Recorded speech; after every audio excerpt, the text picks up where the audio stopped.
سلام دوستا، امید که جور صدمند باشین. بازم خوش اومدین به یک ویدیو مسی دیگه. دوستا آموزش امروز کدمرس همستر است. 21 جولای. پیش از اینکه بریم به طرف آموزش، چینل ما رو سابسکرایب کنید، لایک ویدیو از یادتان نره. بالای دیل سفیر کلیک میکنین دوستا. مثل هر روز هم تو کدمرس جوارت میکنیم. یک بار تپ میزنیم، یک بار نگه میداریم، یک بار تپ میزنیم اور یک بار تپ میزنیم. یک بار تپ میزنیم، دوباره انگشت ما رو نگه میداریم. دبلو یک بار تپ میزنیم، یک بار نگه میداریم، یک بار تپ، یک بار نگه میداریم، دوباره تپ میزنیم و یک بار نگه میداریم، دوباره هم تپ میزنیم و تمام.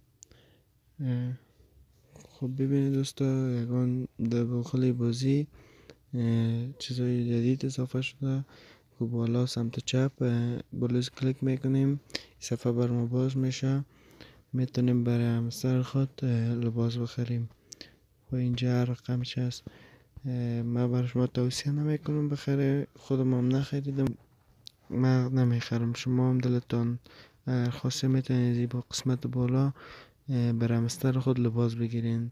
از قسمت ما برای این قسمت هم بازی کردم ولی نشد، باز نمیکنم فعلا. خب دوستای هم بود از آموزش امروز. چینل ما رو سابسکرایب کنید، لایک ویدیو از یادتان نره. تا آموزش بعدی، الله حافظ.